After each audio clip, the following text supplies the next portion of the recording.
What's the appeal? Well, I think beneath the costumes and the spectacle and the fighting and the fun, there's an underlying philosophy about prejudice, about feeling outcast, fear of the unknown, trying to find your place in the world. Very universal concepts that that people have been attracted to. Mostly young people. You know, when you're an adolescent, you always feel different. Where the hell are we?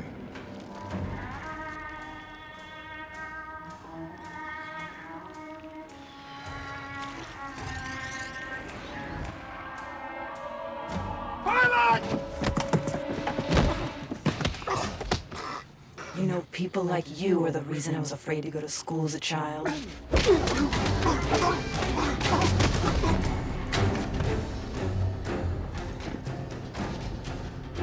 And I think any young person exposed to X-Men says, wow, what if I could go to Professor Charles Xavier's School for the Gifted in Westchester, New York, where I could hone my fantastic powers and help defend... By Patrick Stewart.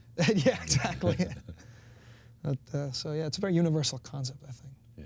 It is, I mean, amazing, I assume, that it is because it is this identification with people feeling alone and feeling different and feeling like... Like a mutant. Like a mutant, yeah. I mean, that's this universal identification with... Yeah, with different, it doesn't matter, and anyone, even as you get older, you feel, you know, am I in this alone? Am I the only person that Who feels this way? Exactly.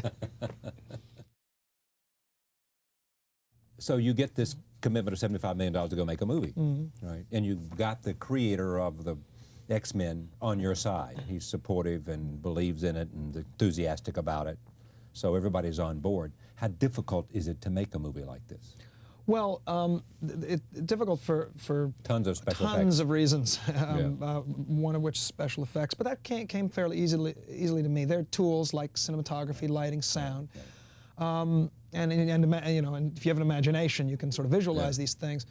The issue is a little tough, mostly because the budget of the film, comparatively to most big event kind of films, was fairly conservative. Right. And the time, the schedule when we were to be released, and these things were real challenges for us. And also worrying about the fans to some degree, and the non-fans, and how they would respond or take an interest in the movie. But again, you know, my approach to that was always, how would I want a director to treat my favorite universe, something I've loved for decades. And I would simply want he or she to take it seriously as you take any serious science fiction film.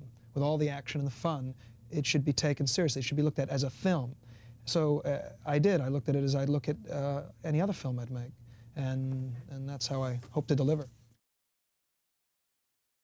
Where do you get the ability to work with actors? I mean, well, what I try to do is first create an environment where they can feel and trust that nobody knows the movie and cares more about the movie than me. So then trust exists, and once trust exists, then the best that they have to offer can emerge, I guess. That's the base idea. Was the experience of making this any different from any other film you've ever made, Apt Pupil or Usual Suspects? I mean, in a sense, is it what you do remains the same regardless of the budget, regardless of special effects, regardless of whether it's a small focus film or a larger film driven from a popular other source? Yeah, absolutely the same. I mean, it's longer shoot, longer days. It becomes an endurance test sometimes, but ultimately it's very similar. You know, whether it's an original idea or a novella, you know, like Suspects, or a novella like Apt Pupil, the comic book. It's still a film that's got to stand on its own, and you still approach performances. No matter how outrageous the costumes get or the powers, you still have to sit there and explain to Ian McKellen while he's hanging from cables and with his helmet and cape. Okay, I need it real. I need conversational. I need you to be real. And he just looks at you and says, right, okay, we'll do it again. But are you telling him that it wasn't real and it wasn't conversational and I need more of this? Sometimes more of this, more of that. Yeah. There's always that kind of discourse. Sometimes you're in a position and you're having trouble visualizing the moment or what's going to happen before or after. If you're an actor and you think you have the idea firm, but you're not getting it, and that's where I come in, because I know what came before and what will come after, and I can sort of give that kind of advice. But these are fine actors. I mean, these guys. I have as much to learn from them as, if not a lot more than they do from a little guy like me. And do you? Learn from them? Yeah. Oh yeah, I learn from everybody. Yeah, sure. Every day shooting, you learn something. A week of shooting is like 5 years of film school. It's crazy. What did you think when this was supposed to be a Christmas release, and they said, no, we've changed our mind? Well, when they it's called, a summer movie. Yeah. Well, when they called me and said, you've got the summer, I said, oh, great, summer 2001. Well, that'll be an extra 6 months. Think of all the things I'll be able to accomplish with an extra 6 months.